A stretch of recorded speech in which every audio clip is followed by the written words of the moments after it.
salah satu pendukung gitu kan, yang memang kampanye di grup Facebook, di Facebooknya itu selalu mengecilkan salah satu pasangan lain. Apa itu tidak menjadi kerugian, Kang? Saya sebagai ketua divisi seringkali memberikan peringatan ya ke teman-teman struktur atau para pendukung baik dari partai maupun dari relawan bahwa hati-hati dalam berkampanye lewat sosial media, karena alih-alih kita mendapatkan dukungan, kalau tidak sesuai malah jadi terbalik tidak mendapatkan simpati dari pemilih. Ini yang agak susah karena kita kan transisi nih dari masyarakat yang komunikasi secara tatap muka menuju sosial media. Ini masih kene ada yang merasa bahwa ini bukan publik.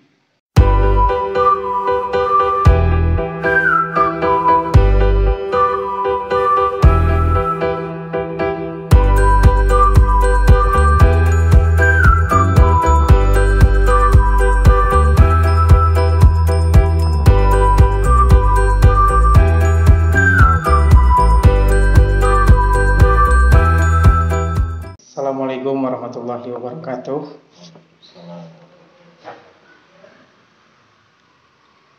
Sekitar 2 bulan ke depan, kontestasi pilkada di Kabupaten Sukabumi akan segera dimulai, di mana ada 3 calon pasangan, diantaranya Abu Bakar Sirojudin, pasangan baru, Ajo Sarjono dan Iman Adi Nugraha, Marwan Hamami dan Yos Sumantri dari petahana.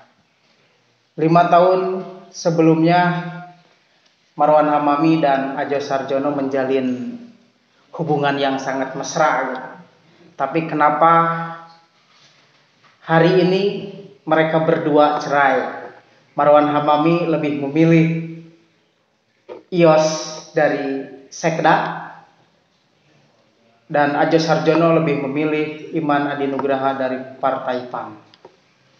Malam hari ini Kalam HMI bersama Kang Anjak sebagai divisi digital pemenangan Marwan Yos, nomor urut 2 tepatnya. Selamat malam, Kang. Selamat malam, Kang. Dan selamat datang di podcast Kalam HMI. Gini, Kang, kita semua tahu gitu, hari ini Kabupaten Sukabumi sedang mengadakan hajat atau pesta rakyat, yaitu pilkada. Dan semua pun tahu bahwa sebelumnya Marwan Hamami dan Ajo Sarjono menjalin hubungan yang sangat mesra gitu 5 tahun itu. Nah, kenapa hari ini bisa cerai gitu, Kang? Apa penyebabnya? Dijawab itu teh? Iya.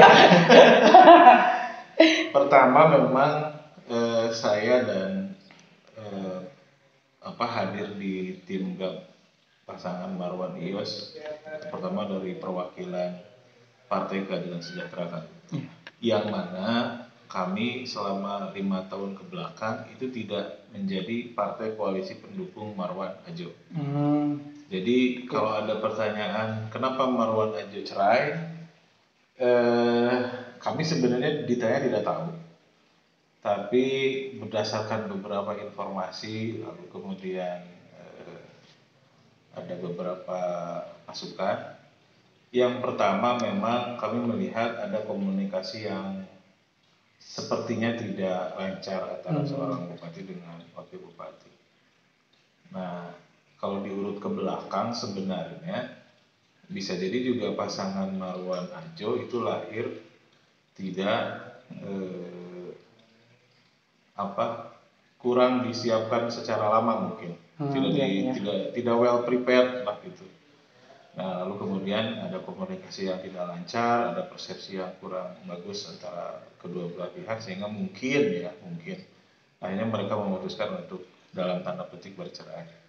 Dan ketika ada situasi begini sebenarnya tidak bisa disalahkan satu atau salah satu pihak. Ini jelas kalau komunikasi kan 2 arah ya. Ya, kami melihat ya mungkin mereka berdua lah yang tak lebih tahu lah. Terus untuk hari ini Marwan Yos apakah itu disiapkan untuk yang menarik dari pasangan Marwan Ios, pasangan ini terbentuk karena dari kehendak kandidat sendiri. Jadi kan situasi sebelum pendaftaran itu ada situasi di mana calon bupati dan wakil bupati itu dijodoh-jodohkan oleh para netizen, partai pendukung, oleh masyarakat dan lain sebagainya. Sepertinya si A cocok dengan si B, si B cocok dengan si C, selalu begitu ya. Nah untuk kasus Marwan Ios, setahu kami itu memang tidak dipaksa. Kedua-duanya melakukan komunikasi yang cukup lama, intensif, lalu kemudian terjadilah kawin begitu dan tidak dipaksa dan disetting oleh pihak-pihak tertentu. PKS sendiri kenapa bisa berlabuh ke Marwan Ios? Tadi gitu ceritanya. Jadi kan biasanya partai bawa kandidat, partai lain bawa kandidat, dialog. Ini kelihatannya kandidat dulu yang kawin, lalu kemudian baru partai mengikuti. Ini jadi keuntungan nggak ketika PKS kan salah satu partai yang menolak Omnibus Law. Ini jadi salah satu keuntungan nggak untuk pasangan Marwan Ios karena didukung oleh PKS kira? Ya Marwan Ios jelas kami sih berpendapat kehadiran PKS mendukung pasangan Marwan Ios tetap plus minus kan. Ada plus ada plus minus. Pertama plusnya kami ini dikenal sebagai partai yang solid. Ketika keputusan DPP sudah diambil itu sudah tidak ada lagi perdebatan di level kader. Jadi ketika perintah keluar, insya Allah seluruh jaringan partai, kader, struktur solid pasti. Tidak ada kader yang membelot? Tidak ada kader yang membelot. Yang kedua, kalaulah kemudian secara nasional hari ini PKS dalam tanda petik di posisi agak dapat insentif elektoral karena menolak Omnibus Law, ada positif ada negatifnya juga. Ya kalau kami lihat belum ada relevansi sih dari isu nasional ke isu pilkada. Tapi kan 5 tahun ke belakang itu isu nasional selalu dikaitkan juga dengan isu-isu. Selalu dikait-kaitkan, tapi pilihan masyarakat di pilkada ini agak unik. Dia tidak terlalu melihat latar belakang partai, tapi dia memang melihat sosok kandidatnya. Meskipun di beberapa pilkada di Kabupaten Sukabumi khususnya di beberapa kajian kami soliditas partai ini berbeda-beda. Nah kalau berdasarkan riset kami maksimum itu 70%. Gitu. Jadi ketika 2019 kemarin pileg ada sekitar 12% yang memilih PKS. Kemungkinan di pilkada yang ikut memilih dukungan PKS ya 70% dari 12% tersebut. Di balik perceraian Marwan Ajo ini kira-kira apa kan?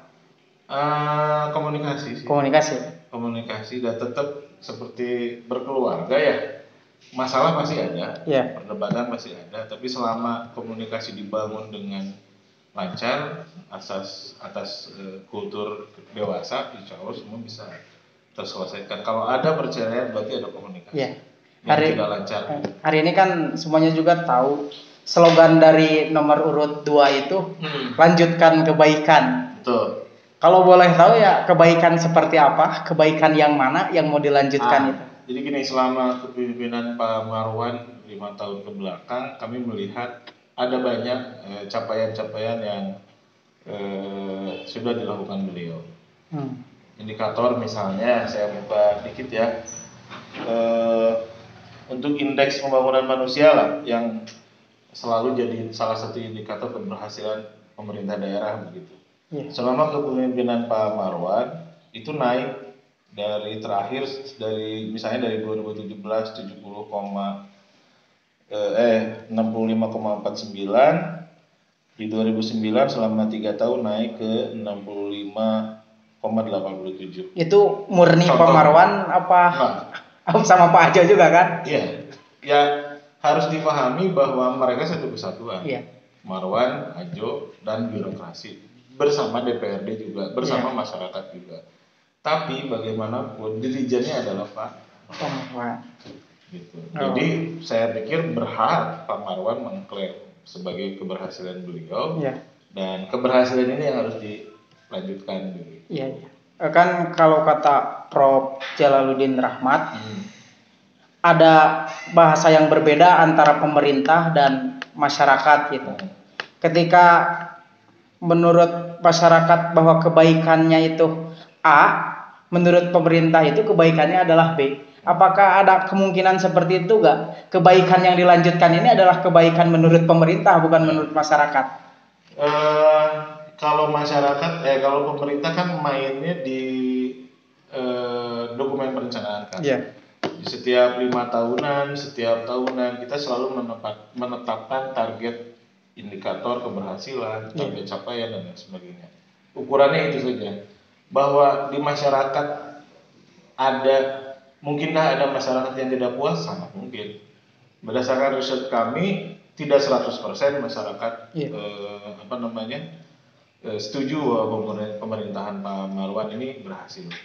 Tapi juga tidak sedikit yang menyatakan bahwa pemerintahan Pak Marwan berhasil dan mereka cukup puas atas kinerja Pak Marwan. Jadi sebenarnya proporsional lah, siapapun bupatinya pasti ada kelemahan, ada kelebihan. Nah, yang dimaksud dengan melanjutkan kebaikan ini adalah fondasi-fondasi capaian-capaian yang sudah dicapai di pemerintahan sebelumnya ini wajib dilanjutkan. Spirit inilah yang kemudian mendorong kami mengangkat slogan melanjutkan kebaikan. Gitu. Akang sendiri kan dari divisi digital. Untuk kampanye di medsos sendiri hari ini bagaimana gitu? Apa yang menjadi kendala dan keuntungan apa gitu? Pertama, keuntungannya adalah kami punya proyeksi bahwa sekitar 30-40% masyarakat Kabupaten Sukabumi sudah awareness atau kebiasaan dia menggunakan media sosial sudah bagus. Terutama untuk aplikasi Facebook lah. Ini di Sukabumi ini rajanya Facebook. Tidak IG, tidak Twitter, tidak YouTube, tapi justru Facebook. Jadi ketika ini potensi besar suara yang harus kemudian kita garap serius. Makanya sejak awal, sejak deklarasi dan sejak penetapan nomor urut kita serius betul menggarap campaign lewat sosial media ini. Nah, keuntungannya sebenarnya karena hari ini orang sudah megang HP 30-40% tadi dari penduduk kita, lalu kemudian mereka sudah terbiasa, jadi lebih mudah lah menyebarkan pesan, menyebarkan bahan kampanye kepada masyarakat. Gitu. Suka ada salah satu pendukung gitu kan, yang memang kampanye di grup Facebook, di Facebooknya itu selalu mengecilkan salah satu pasangan lain. Apa itu tidak menjadi kerugian, Kang? Saya sebagai ketua divisi seringkali memberikan peringatan ya ke teman-teman struktur atau para pendukung baik dari partai maupun dari relawan bahwa hati-hati dalam berkampanye lewat sosial media karena alih-alih kita mendapatkan dukungan kalau tidak sesuai malah jadi terbalik tidak mendapatkan simpati dari pemilih. Ini yang agak-agak susah karena kita kan transisi nih dari masyarakat yang komunikasi secara tatap muka menuju sosial media. Ini masih ada yang merasa bahwa ini bukan publik. Jadi ketika seseorang posting di Facebook itu seolah-olah kayak ngomong sendiri padahal kan banyak orang yang melihat, banyak orang yang membaca. Nah, ini yang masih kadang-kadang lah ada satu dua yang kami tegur, jangan terlalu over. Kami ingin pemilihan ini tetap kondusif, tetap menjaga persaudaraan, tidak menyangkut isu-isu yang tidak perlu. Begitu. Hari ini kan Akang mau tidak mau salah satu yang membranding Pak Marwan lewat digital. Dan produknya itu adalah Pak Marwan. Menurut Akang sendiri produknya itu memang udah layak atau masih harus ada hal-hal yang harus diperbaiki? Ada banyak yang sudah bagus, ada banyak hal yang juga yang harus diperbaiki secara personal Pak Marwan. Jadi gini, misal kita lihat latar belakang Pak Marwan. Pak Marwan ini adalah pebisnis swasta yang kadang-kadang tidak formal, gitu. Artinya bahasanya juga bahasa-bahasa sehari-hari. Satu sisi kadang kami melihat beliau pas menggunakan. Tapi memang ada beberapa lokasi, ada beberapa waktu tempat yang memang tetap saja agak kurang pas. Nah, ini kesulitannya di situlah. Jadi atau misalnya Kang Yos, 35 tahun beliau di birokrasi, ketika dia akan masuk ke dunia politik ini juga masih agak-agak ada transisi, ada kendala. Banyak kudu kieu, banyak kudu gitu. Ini kan juga terus lah. Dan makin hari saya lihat teman-teman politisi yang lain juga makin sadar bahwa personal branding ini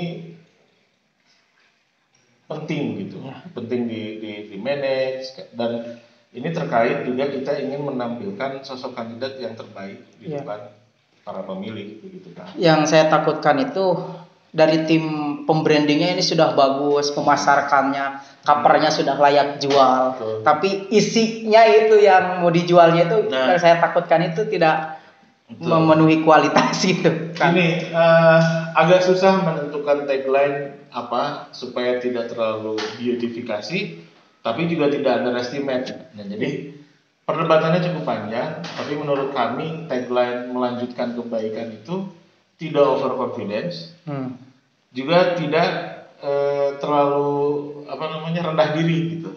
Jadi menurut kami sih pas, tidak misalnya melanjutkan keberhasilan. Menurut Akang pas. Gitu. Bukannya pas itu tagline-nya. Oh iya. Ini juga ya begitulah, masing-masing tim saya lihat berusaha agar membuat akronim yang paling pas buat kandidatnya, membuat tagline yang paling pas dengan kandidatnya. Jadi kan uniknya itu membuat tagline itu satu sisi dia harus menonjolkan kandidatnya, sambil satu sisi kemudian mendowngrade kandidat yang lain. Saya pikir semua tim pikirannya begitu. Nah ini makanya yang kesulitan kami ya, jangan sampai over. Terlalu lemon dina bahasa Sunda mah camerok begitu, bedaknya terlalu tebal. Tapi nggak dibedak juga jadi nggak bagus. Gitu. Artinya yang paling susah adalah menemukan proporsi mana yang pas. Gitu. Simetris lah. Simetris, nggak terlalu berlebihan, tapi juga tidak terlalu rendah diri gitu. Dan makanya kemudian kami lebih memilih term kebaikan. Karena saya yakin dan kita juga pasti akui bersama bahwa setiap orang ada sisi positif, ada sisi negatif. Selalu ada kebaikan dalam setiap orang. Apakah ini bisa jadi keuntungan untuk Pak Yos ketika di periode yang akan datang kan Pak Marwan sudah tidak bisa mencalonkan lagi? Kalau jadi gini, saya pikir boleh-boleh saja. Di setiap prosesi pemilihan, H+1 pemilihan tersebut selesai, orang sudah berpikir 5 tahun ke depan. Dan itu semua orang. Bayangkan, baru kemarin misalnya presiden dilantik, orang udah ngomong lagi siapa pengganti 2024 Jokowi kan gitu.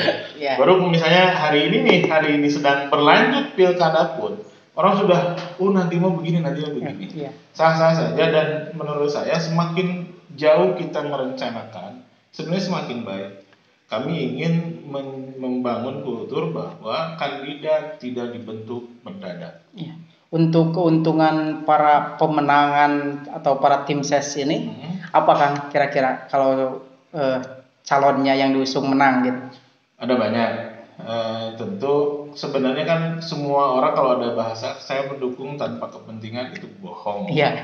Semua orang pasti punya kepentingan, tinggal apa kepentingannya kan begitu.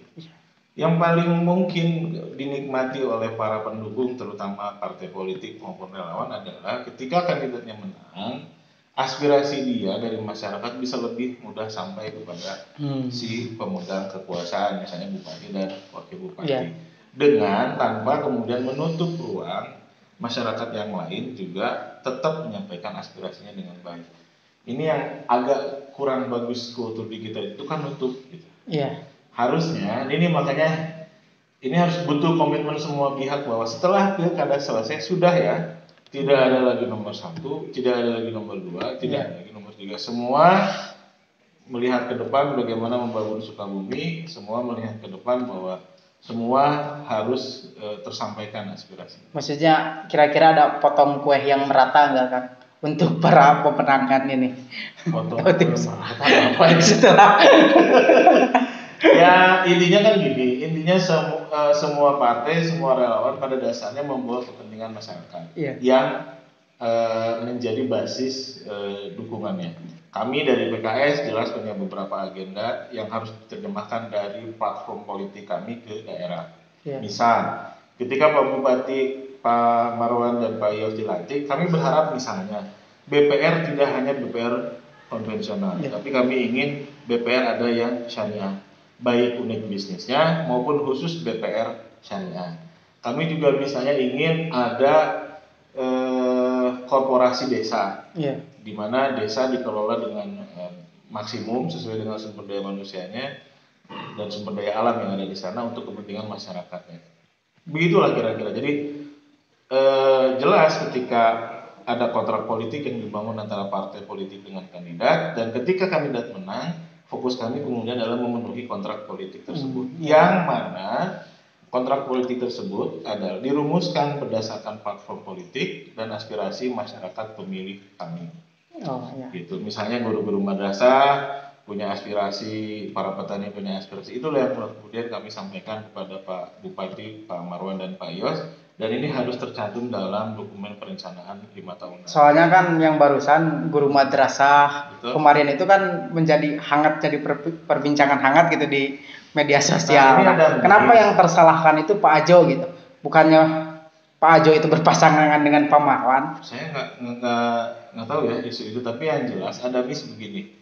Dulu waktu zaman 2015 ke belakang, pemerintah daerah memungkinkan untuk memberikan hibah langsung kepada madrasah diniyah. Nah, sekira tahun 2016 itu ada peraturan bahwa pemerintah daerah tidak bisa.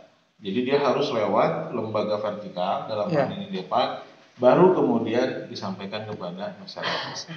Nah, ini dianggap, prosesi ini dianggap APBD tidak mendukung madrasah diniyah. Padahal mekanismenya aja yang berubah.